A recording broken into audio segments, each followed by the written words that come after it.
Good afternoon and welcome to Real Talk with myself, Anele. So he was named as one of the 10 youngest, most powerful men in Africa. He got into politics at the tender age of 9. He has been the subject of many dinner tables and WhatsApp groups. People have loved him, people have hated him. But one thing we can all admit about Julius Malema is that you simply cannot ignore him. And he is here looking like 10 million rand. Okay, how good do you look? Julius, give us the secret. Well, you have to look after yourself. Clearly. Yeah. No sugar. No sugar, no junk. Because our life requires of us to consume a lot of junk. So you just have to be extremely disciplined, Yeah, drink and water. a bit of running every morning so that you start your day proper. So before I came here, I did my 5 because I had to come prepared. Oh my word. And I can see it in your complexion that Yeah. you've got that after run glow. You know, that thing. Yeah. So I was doing so much reading about you because obviously I want to get to know you a little bit better besides from, you know, what I see all the time. Yes. And every article, every video clip, it's all about you and politics. Like all the time. Do you not want people to know who you are? Just put politics aside. Just you now. Well, you can't divorce me from politics because that's my life. I tell a lot of people that there's nothing I've done except politics. From the age of 9, I didn't play soccer. You know, when we grew up in the township, you must play in the dirty streets. And that didn't happen with me. And I couldn't do gambling. And or any time somebody was asking me, can you play chess? I said, I can't even play the simplest game because it has never been. And I was just telling nothing. I was telling my wife that it's only now in the EFF that I start working with people my age because I've always been with old people. Yeah. I mean, we are in an age politically where, and this is not just South Africa, it's across the world, where if you want votes and you want to appeal to people, you know, you have to give a little bit of your life away. You know, like Barack Obama behind the curtain of the White House, where you see him hugging Michelle and he's playing with the kids or the dog. You know, aren't you wanting to go that route where we can just see, like, just open a little window to see who you are? Well, our culture in South Africa is completely different because you allow people into your private space. They take over and they want to speak with authority about your life. And at times when they even speak about you, you are like, who are they talking about? Because that's not me. And that's why it has been a bit difficult for any of the public figures to easily allow people to have access to behind the curtains. So what question are you tired of answering about yourself? Well, I don't get tired of answering any question. I chose this life. It's a public life. It comes with all types of criticism, uncomfortable questions. True. And it will be actually boring if people were to ask easy questions, especially from politicians. I like a questioning mind. I like a critical mind. I like an engagement. And so those are the things that excite me, and I never get tired of answering any question. It keeps on coming, like I will kill for Zuma.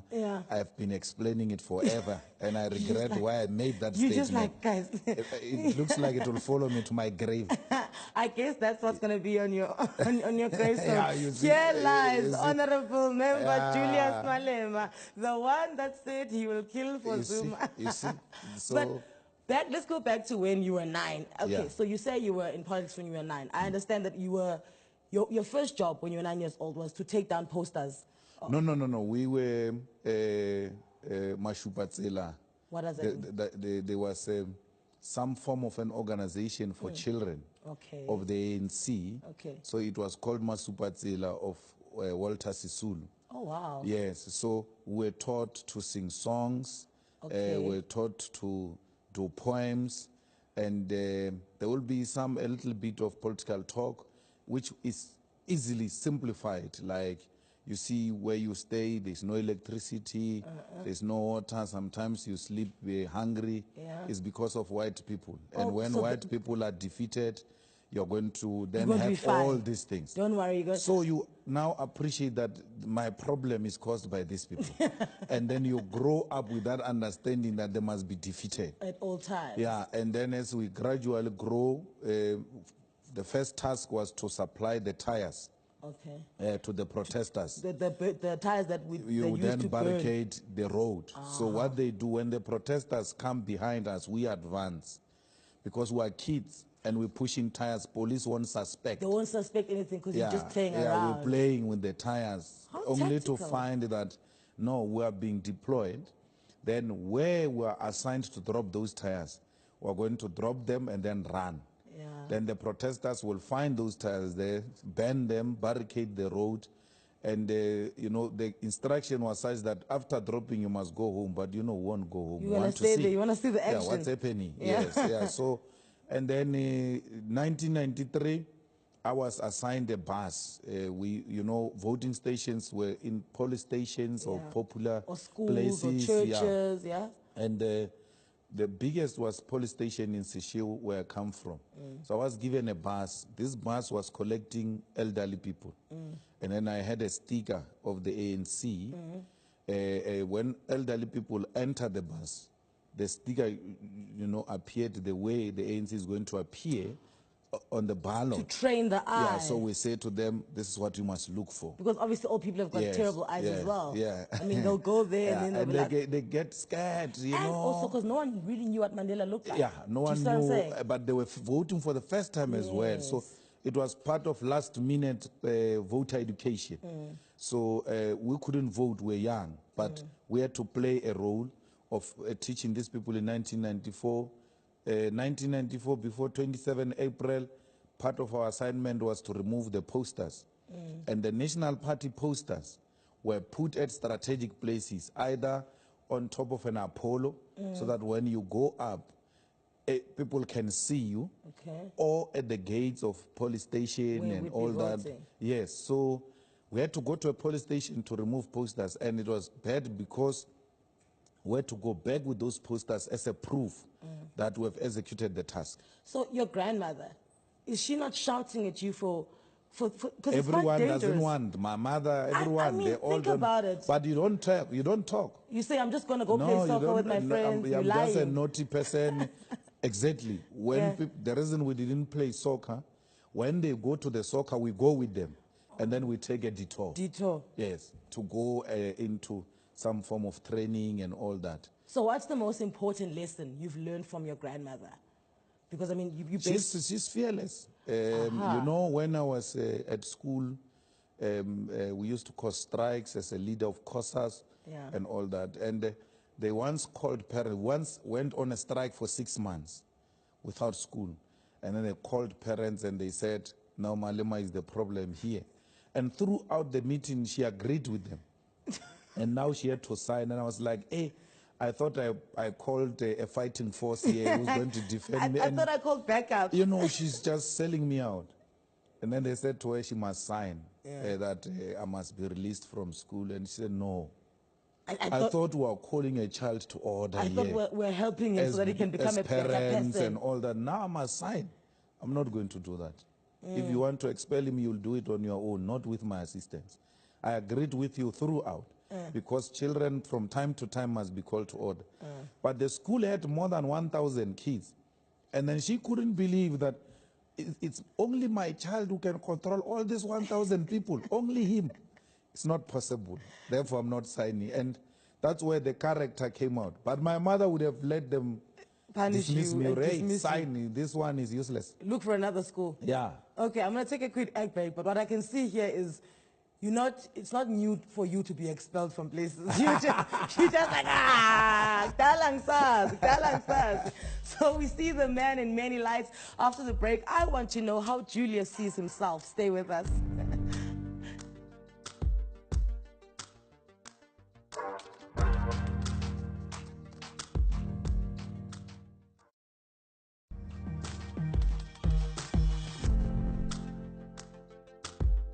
And welcome back on the couch today. A man who's often imitated but has never been duplicated and is indeed a force in the political landscape of the country, Julius Malema, or as he has been affectionately called, Juju. Yes. Were you always called Juju? Did it come up now? No, it's Kuli Robert.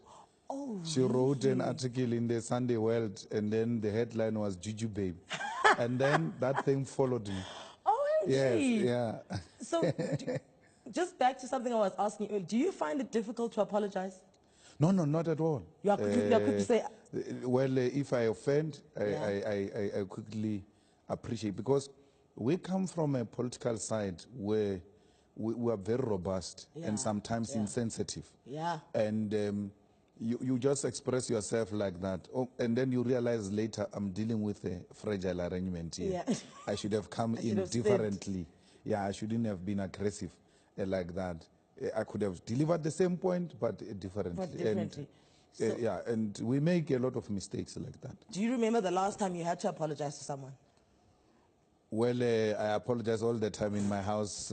Or to your wife? Yeah, to my wife. And yeah, so I do it with ease. I don't have a problem. When you watch something like Trevor Noah, right, and he's very good at imitating you, Yeah. and you like a common thread in his jokes, and Yeah. he loves you. You know what Yeah, I'm saying? yeah. When you watch that, you know, what do you think? You're like, this guy, I don't speak like that. Like, what goes through your mind? Well, firstly, I don't like comedy. Really? Yeah, I don't. Which is funny, because many of us feel that you should be a comedian. When this politics thing is over, like when you're like 80, you should go on stage and grab a Yeah, mic. no. And then my son is the one who keeps on bringing Trevor Noah. Daddy, we must watch Look, this. Daddy, look, Daddy. Yeah, and then he goes on YouTube and all those type of things. And I realize I'm a very difficult person to imitate. Even Trevor is not succeeding. Yeah, So you like Trevor, you tried, man. Yeah. These people say you're good, but Yeah. you're not quite there. It's not winning. So what like, you don't watch comedy, what do you do? That's not political. I don't do anything. I mean, except doing books in school. When I used to drink, I would go out to the clubs when we're in the youth league. But after the youth league days, I preferred sitting around the house, hosting people, or going to other people's houses. Yeah, and so I don't entertain myself a lot. I started going to movies now because my wife forced me. She's like, She says, no, let's go. And I'm like, what are you going to do there? There will be a lot of people. What if I pass out? And I'm going to be a joke there. She says, no, let's go. And my wife came into my life full time like that when my boy was almost 8. And my boy has been trying to get me to the movies, and he has not been succeeding because I've been saying I'm busy. And then I'll send him with other people. But this one I couldn't. Now I'm dragged into movies and all those type of things. my dad falls asleep. Yeah, Because he says it's dark. He's like, Yeah. to him, when you switch the lights off, you're saying I'm asleep. Yes. We have taken him, I think, just under 10 times to the movies. To watch. But I can't hear those white people as well when they speak. I keep on saying, what are they saying? What did he say? Why are these people laughing? Oh, so And then he's when that I guy. ask why are the people laughing, somebody is trying to call me to order. Shh. And I'm like, hey, mind your business. And that's how I succeed not going to movies, because half the time I'm troubling other people, and the wife says, when we arrive there, you must But behave. just keep quiet. Yeah, Act like we're in church. But I can't hear. There are no subtitles there. Okay. I want to hear. So you'd rather be at home where you can like rewind You it. know? Yeah. I see what not you're those saying. movies. I don't hear those white people for real. And movies is white people. Why don't you watch movies with black people? No, there are no black people in the industry. They are, my dear Tyler Perry. Okay, it's white Okay, I movie. must watch my dear Yeah. every time I go to the cinema. They won't be my dear all the time. all the time. You see, that's the problem. The industry is still dominated like that. But how do you then hear white people who are talking to you normally in Estrateni or at I work? I've never worked with white people. Yeah, I've never. I worked in the ANC, there were no white people. I work in the EFF, it's West. So I've got a white friend called Andriano. Half the time he speaks, I'm like, what I say? He has to, from time to time, repeat himself, or he has come to realize that I have to slow down. Okay. Yes, for the men to hear me.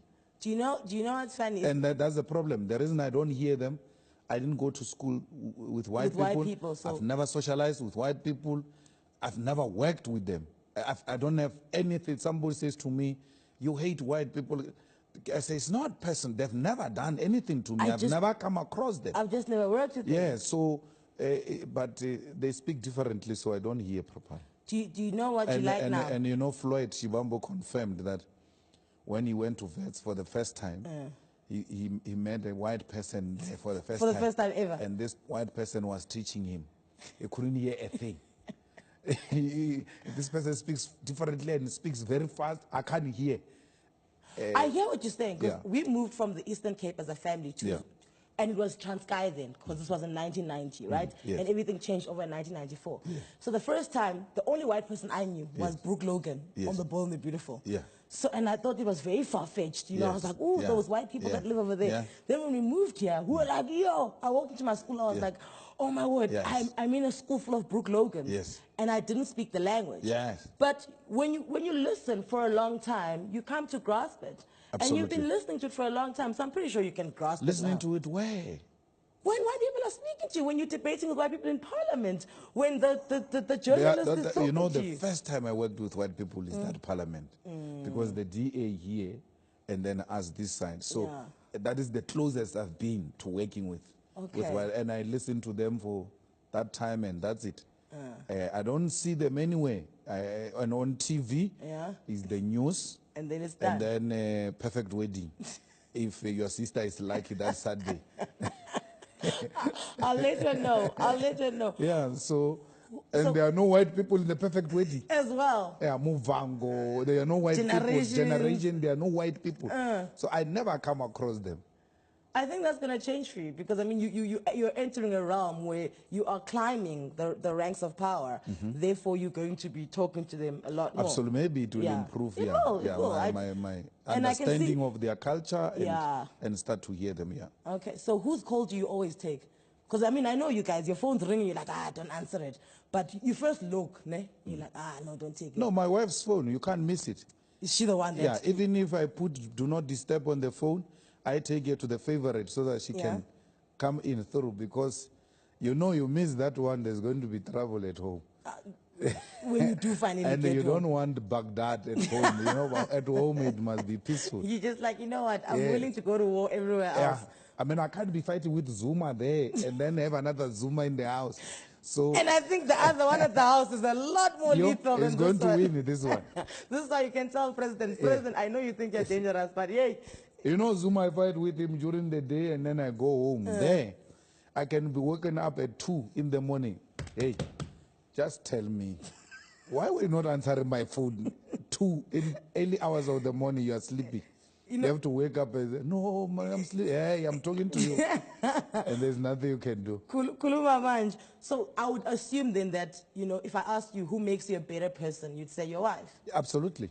What about her makes you a better person? She completes me, and she's able to speak, you know, a lot of sense, and persuade me to see certain things differently, and get me to do, you know, things I haven't done. And like go to the movies, you know, and watching, you know, a Perfect Wedding. Things that I used to think are girlish programs on TV. Now I get to watch. And you enjoy them. And they're nicer. I didn't realize I like them. You're missing out. You know? So they are no longer, you know, boring days. Yeah. When you are stressed, when things do not go well, when you are still deciding which party to go with, the DA or the ANC, you go home, you even forget that I've got a big task to deal with, because home is nicer like that. That's quite beautiful. Yeah. On the way, I want to know what has made EFF a success and why parties like the UDM and COPE seem to not get it right, and this is the right man to answer those questions. You don't want to go anywhere. Come back to us.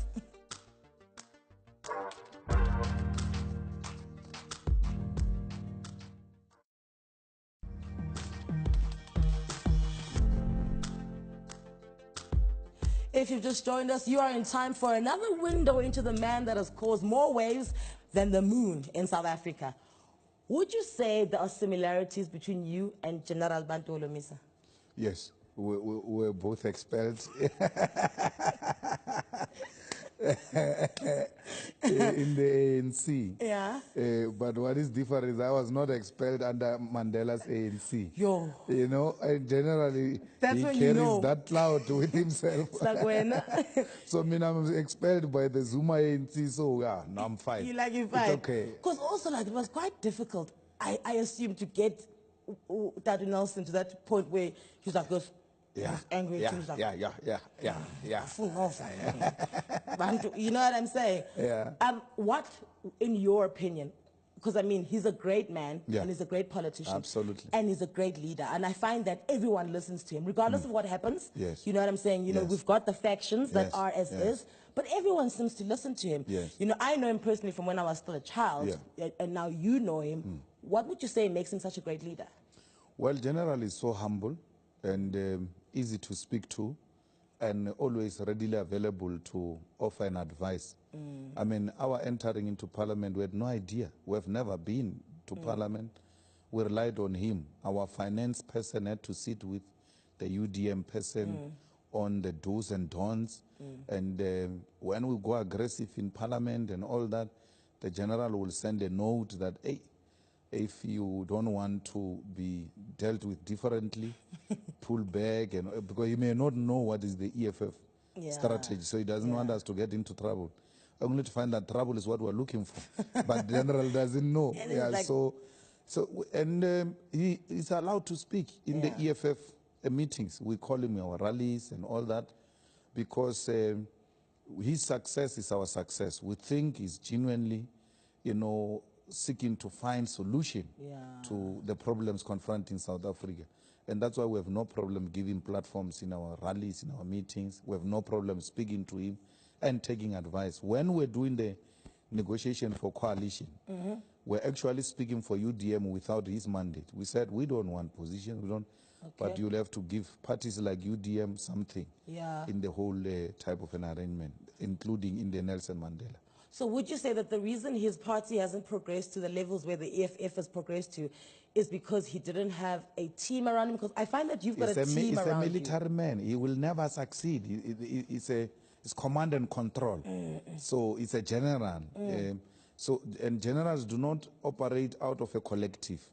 That's what got him into trouble with the ANC, because when he exposed the former minister, and he was told, you can't do that. He thought, as an individual, I've got a right. But the ANC was saying, it must be done within a collective. Come and criticize her here. And general said, no, I can't allow wrongdoing. So he's a general. And I think for a general to succeed and to be where he is, you know, it is commendable. I think he will still play a significant role in South Africa. 2019 and beyond, we are going into coalition politics. And that is going to be a culture of politics in South Africa. There will no longer be an outright winner. There will no longer be those things of two-thirds majority, which breeds craziness. Those are gone. You know, those are in the past. So people like General, they still stand a good chance. So when you say you guys learn a lot from him, I'd imagine that when he's around you guys, he's learning a lot from you as well, because, I mean, you've got Floyd around you, you've got Fana around you, and you've got Dali, Comrade Bay. Do you know what I'm saying? It just looks like everything is like spread out. So he then too learns a lot from you. Absolutely. And it is more about a collective. You know, the success of political parties is the ability to listen to another person and allow them to feel that they are part. You said that when people are like, oh, you know, Julius is a dictator, he's going to be a dictator, watch out for him, watch out for him. And you said something so interesting. You said, listen, you become what you know and what you admire. I've never known dictators. I've never admired them. So I don't see how I could ever become that. Why would I admire Winnie Mandela? I want to be like Winnie. I want to be like Nelson Mandela. I want to be like Peter Mokaba.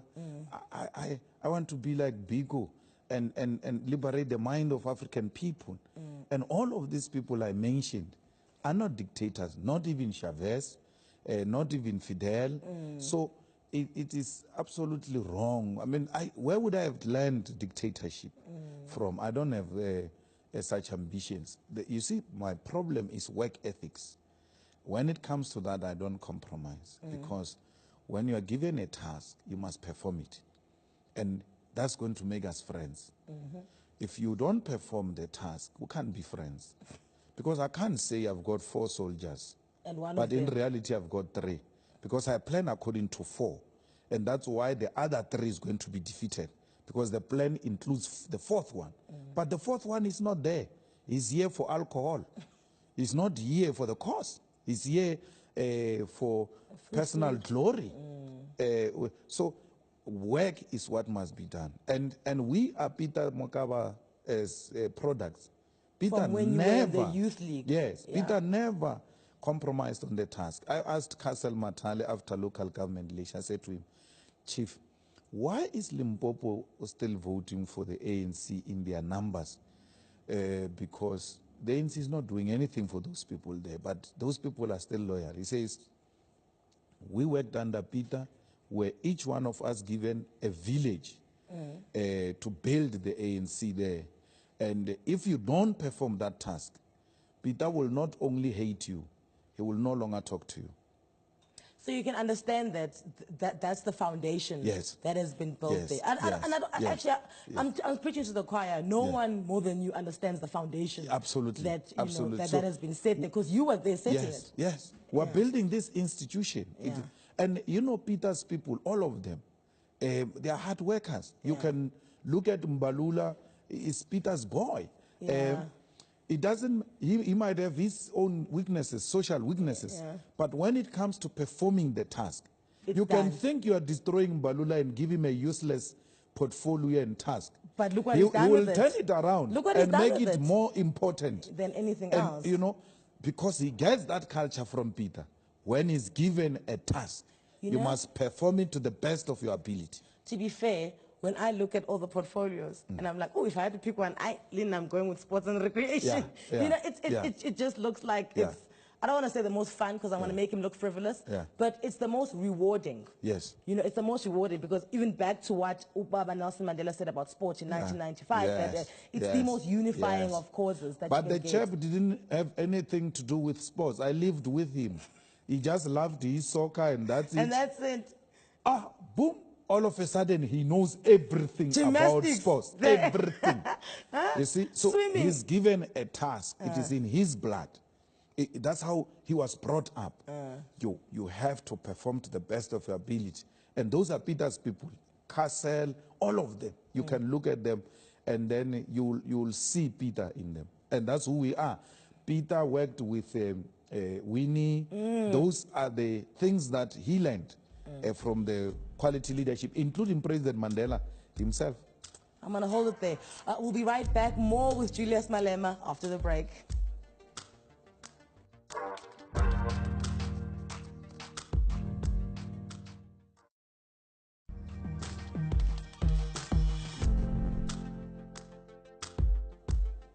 So I've watched, the tide in commentary about you go from he's a radical, he's immature, to he wants to be a dictator, to, wait a minute, maybe he's speaking sense, to this might be the guy who's going to properly even out the political climate in South Africa.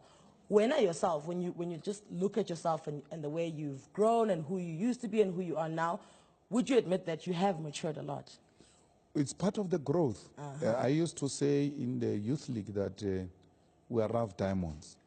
And what we are going through is a polishing state. Even now, I won't say I've matured. I'm still learning and appreciating politics of South Africa and the world. So, but if you have a mission, if you've got something that burns you inside, sometimes you want to give up and this thing says to you, no, you can't. You have to go on. And so they can call you all names. They can throw all types of insult. They can try to delay you. It's okay. As long as you have an appointment with the future, you don't care what happens. You don't care who says what. You have to make it to the appointment with the future. And that's where we're going. That is actually so profound. As long as you have an appointment with the future, it doesn't matter what anyone else is saying to you. No, not at all. So you don't think you can imagine, we must all just live in Mandela's shoes, man. 27 years. And even beyond, inside, outside. if he didn't have an appointment with 1994, in 1948, he wouldn't have he knew done in all of that. 1944 that I've got an appointment with 1994, and I have to make it to that appointment, come what may. So we've got the great people to learn from, including Zuma himself, the man who has gone through all types of things. And coming out of that, he should have been, exemplary, the most humble president we had, the most accessible president because of where he comes from. Do you not But find he him, just destroys, what he built within a year or so. I mean, that's do you not find him to be, because I've met him once when I was young. Yeah. I think I was like in standard 9 Yeah. or matric. And the one thing I said when I left, this is when he was still deputy president, I was Yeah. like, he's very charming. Yes. He's very charming. Absolutely. So you know that he's charming. You can't take that from him. You can never take that from No. him. So that's something, No. do you look at him like, I wish I was that charming? No, the old man is charismatic. Yeah. He's charming. Yeah. He lacks qualities of leadership. Yes, but at the face value, like, you will appreciate him. And put politics aside, if you sit down with him, It's a great chat. you will enjoy him. It's a you great will chat. enjoy him. What is he saved as on your phone? I don't have Zuma's numbers on my phone, and I never had Zuma's numbers on Ever? my phone. No, because that's not how we're brought up. You can't call the president directly. Also. No, you can't. You have to call the PA and ask to speak to the president. And then they will tell him Julius is on the line, and if he's available, he'll talk to you. And if he's not, he'll call you back. Absolutely. So as part of, in the ANC, I don't know where, I think those people played with our minds for a very long time. How so? There's an institutional culture. There are certain things which are not done. Like I just said, calling the president directly and all. So some of them, when they defend him, I understand where they come from. Because you get I come from that culture where the president must be defended. At all because times. that is the face of organization. That is the face of the revolution. But Zuma has ceased to be that. By how you lead, you must make it easy for us to defend the president. You see? So the Nkosazana, Zuma makes that point very clear that I've been brought up in the ANC with a culture of defending the leadership, including the president. So there are certain things you just don't do with the president, including getting into his car. You don't just get into a president's car. No, you can't. You must be invited. You can't say no since he's alone at the back. I will go on the other side. Let me steal 2 seconds here and get something. As if you are going to taboo. It's protocol. That's what makes that office be respected like that. So all of us ought to respect it, but it is painful when those who are occupying it have got no regard for it. So out of all these things that have happened, which moment in your life do you feel like you wish your mom had lived to see? When I got married. Oh. Yeah, and I had to take a very difficult decision to get married because my grandmother used to say, no, she's 87. Yeah. She says, I will not die before you get married because I want to see the person who's going to take over from me. And I'm like, okay, because I want you to live long. I'm not going to get married. Yes, I'm not going to get married. Timing. And then when I married, I was like, am I not opening the gates for this person to live? Yeah, and when I saw her there, and when I saw all her siblings, my mother's siblings, and I'm like, only if she was here. And her pastor was there, and I know how they were close with the pastor. So every time everyone expressed that joy and happiness, I'm like, only if my mother was here. But to see her siblings, to see my grandmother, who did not even give us chance, I couldn't move an inch with my wife, just the two of us. She wants to be here. All the time. She wants to be here. And making sure everything goes well. And she was so overwhelmed. She was so happy and all that. So, And then when I graduated, I just cemented it. Yeah. Because she was like, yeah. It's not that rubbish They after will all no this longer child. talk rubbish now. Yeah, I'm waiting for them. They must come. Yeah, Give I'm our waiting for mates. them. Give our Yes. mates. So, your grandmother's fearless, and I take it then that's where you get your fearless nature Even from. my mother was like, the whole family The whole is like family. that. Do you know what I find about fearless men? Yeah. That they struggle to approach women. Yeah. They are scared. It's very difficult. So then how did you approach your person? No, you know, since I got married, then I stopped drinking. Yeah. Because it helped me. The drinking part was making it easy to go towards that. You're like, well, I found her now. Yeah, so when we're in a club and there is that one that you know you are looking for, before you go to her, you look for alcohol, and then you mix 1, 2, and then attack. There's a word for it. I think something power. What? White people help me out here. There's a word for it. Drunk courage. Yes, it's called drunk courage. There you go. Because you need if there is anything like that, it's us. So then That's correct. You know, we can confront any situation, but when it comes to going to the one you want, it's a difficult task. You can say anything. You can get kicked out so of that's anywhere. why me and women, I don't have that culture. You don't have problems with it. I don't you have don't that have those culture. problems, No, especially now no. that you don't drink. Yeah. So then she becomes your girlfriend. How do you ask her to marry you? You know, that thing of engaging, we did have a discussion that an actual agreed in principle we're going to get married to each other and all that. And then I take her to a place where I'm going to propose. It's just the two of us. I'll say. And then I've got the ring. That is the most scary part. I don't want to repeat that thing. If I divorce, I don't want any more. Because I keep on moving the ring. I put it here, and then it looks like she's going to sit. And then I move it here, I put it at the bag, at the belt here. Yeah, it's going to fall out. It's going to fall. And then I take it out, I put it here. And then she's like to me, hey, what's happening? It looks like you have a problem, man. I just want you to marry me. And then I say, what problem? There's no problem here. What are you talking about? Oh, okay. Now I go down to propose.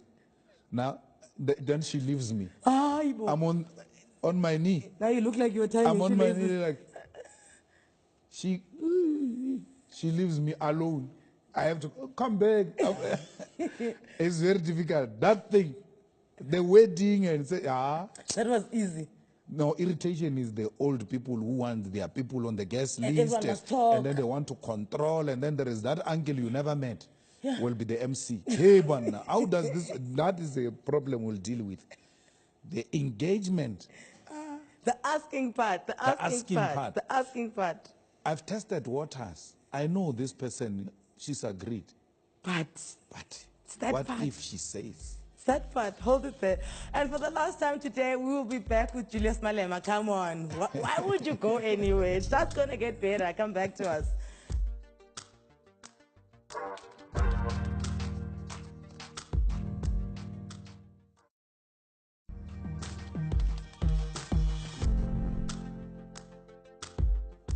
On the couch today on Real Talk on 3, the man himself, Julius Malema. Can you cook? No. Never in your life? I can't cook, I can't clean, because I'm the only child. I didn't have siblings. No, my mother, if she finds you giving me those girlish type of jobs, she had a problem with that. No, my son can't clean. My son can't wash dishes and all those type of things. So I've never done that. I've never stayed alone to a point where I have to cook or clean and all that. But I like a very clean environment, and and we come from a very poor background, so I always used to fight that, no, this thing is not clean. And then my grandmother will say to me, you are going to marry a woman who will not look after yourself and your house. And I'm like, I will hire someone. I'll hire someone. But I've got no capacity at that time. I don't know I'm going to hire how, where. But I knew that I will hire someone to keep my house clean because I'm very particular about those things. I could actually believe that. And I'm not happy with the fact that I was not given those tasks because I should do them with ease. So we were 3 it was my sister and my younger sister. So the two passed away. And then my mother became very protective. Okay. And so if you want to give me hard labor, no. Leave him alone. No, you can't. So you can't even make a bed? No, I don't. I can't. Can't do any of those things. I'm just a political animal, you know. That doesn't make the bed. So that's it. And I became, when I left home, remember I stayed at home. When I left home, it's when I became COSA's president. I came to Joburg. Yes. And then I stayed with a girlfriend.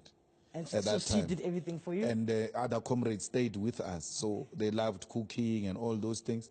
And then I left Joburg to become the secretary of the Youth League in Limpopo. Yeah. That's when I met Ratanang's mother. Ratanang is my firstborn. So I spent most of the time with her, then hired helpers as well because now I was working.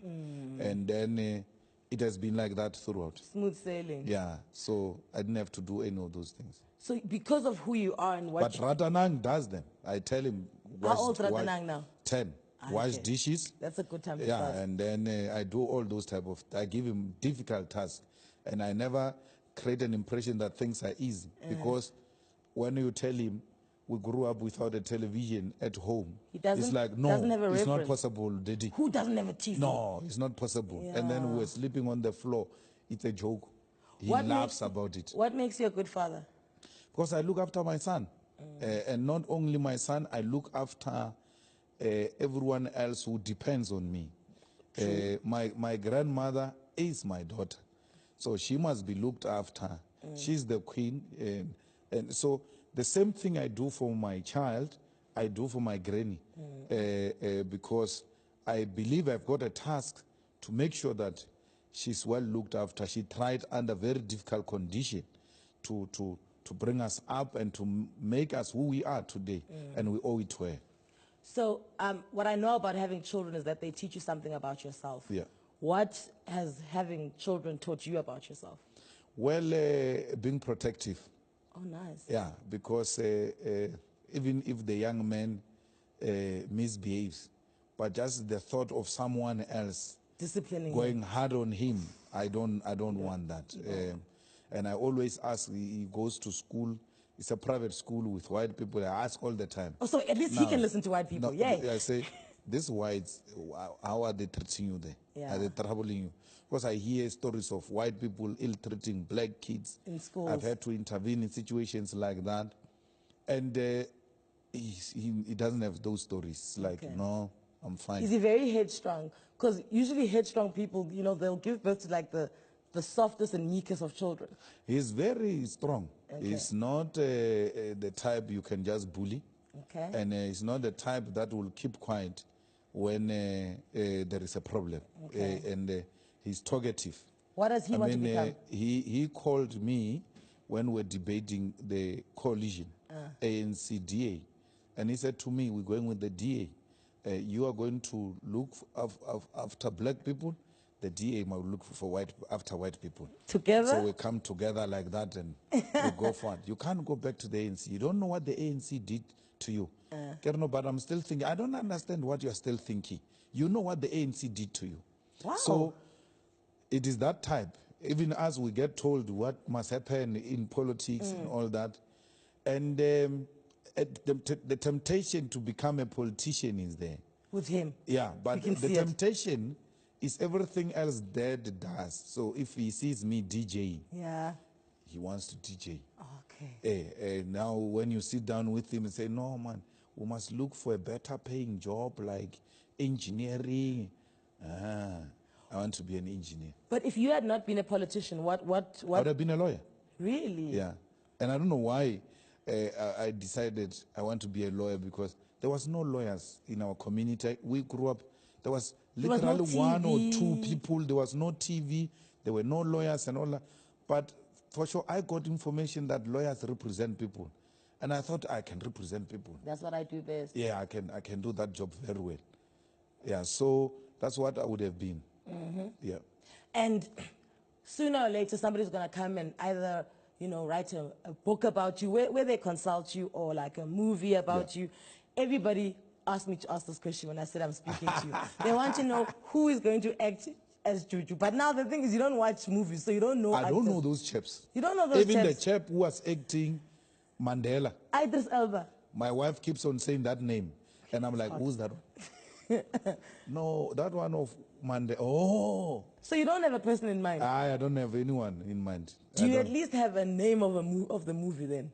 No, I don't. I don't have favorite movies. It's not my thing. What would you want your I went movie? to watch a movie which I liked the most of Mabatu. Love is a what? Happiness is a 4-letter word. Yes, I was very happy. That came so no out. one there can play you. You didn't see anyone in there. You're like, that No. But you know, I like Mabatu. Yeah. I think she's a good actor.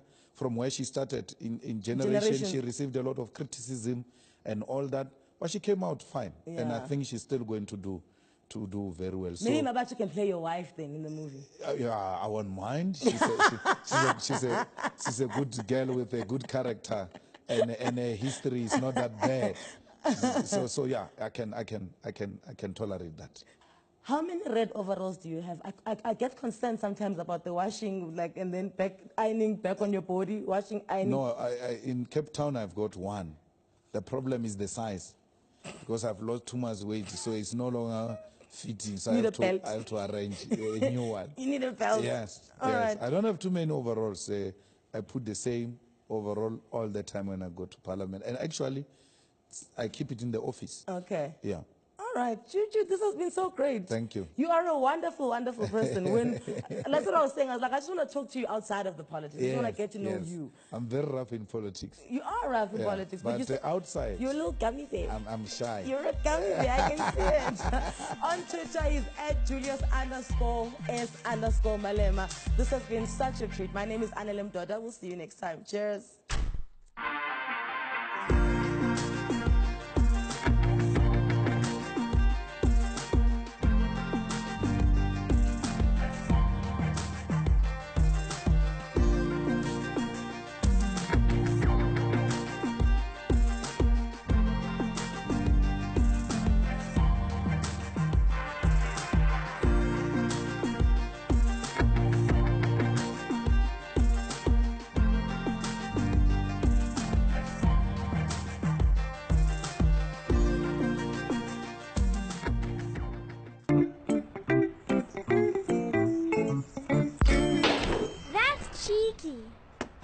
Michelle, and he's playing with the kids or the dog. Yeah. You know, aren't you wanting to go that route where we can just see, like, just open a little window to see who you are? Well, our culture in South Africa is completely different because you allow people into your private space. They take over and they want to speak with authority about your life. And at times when they even speak about you, you are like, who are they talking about? Because that's not me. And that's why it has been a bit difficult for any of the public figures to easily allow people to have access to behind the curtains. So what question are you tired of answering about yourself? Well, I don't get tired of answering any question. I chose this life. It's a public life. It comes with all types of criticism, uncomfortable questions. True. And it will be actually boring if people were to ask easy questions. A lot of people that there's nothing I've done except politics. Yeah. From the age of 9, I didn't play soccer. You know, when we grew up in the township, you must play in the dirty streets. Yeah, and that didn't happen with me. And I couldn't do gambling and or any type. Somebody was asking me, can you play chess? I said, I can't even play the simplest game because it has never been. And I was just telling nothing. I was telling my wife that it's only now in the EFF that I start working with people my age because I've always been with old people. Yeah. I mean, we are in an age politically where, and this is not just South Africa, it's across the world, where if you want votes and you want to appeal to people, you know, you have to give a little bit of your life away. You know, like Barack Obama behind the curtain of the White House, where you see him hugging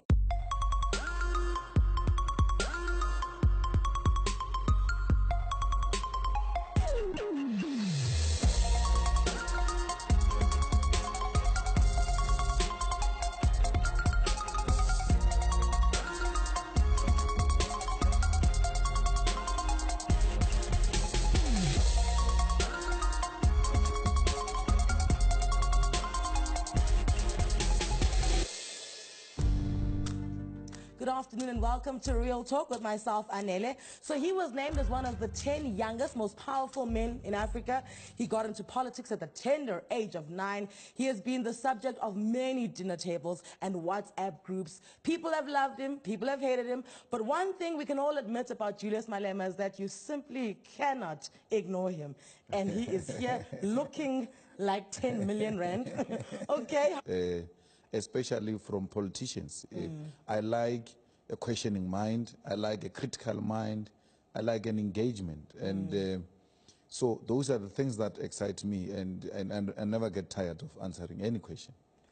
It keeps on coming, like I will kill for Zuma. Yeah. I've been explaining it forever, and I regret why I made that You statement. just like, guys. It looks like it will follow me to my grave. I guess that's what's going to be on your on your gravestone. Yeah, you see, Here lies you see. Honorable Member Yeah. Julius Malema, the one that said he will kill for You Zuma. see. So, But let's go back to when you were 9. Okay, Yeah. so you say you were in politics when you were 9. I understand that you were your first job when you were 9 years old was to take down posters. no. We were Mashupatsela. What does that mean? There was some form of an organization for children of the ANC. How good do you look? Julius, give us the secret. Well, you have to look after yourself. Clearly. Yeah. Huh? Yeah, No sugar. No sugar, no junk, because our life requires of us to consume a lot of junk. So you just have to be extremely disciplined, yeah. Yeah, drink And water. a bit of running every morning so that you start your day proper. So before I came here, I did my 5 because I had to come prepared. Oh my word. And I can see it in your complexion that Yeah. you've got that after run glow.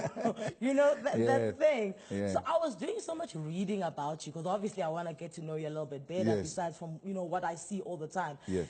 And every article, every video clip, it's all about you and politics. Like all the time. Do you not want people to know who you are? Just put politics aside. Just you now. Well, you can't divorce me from politics because that's my life. I tell a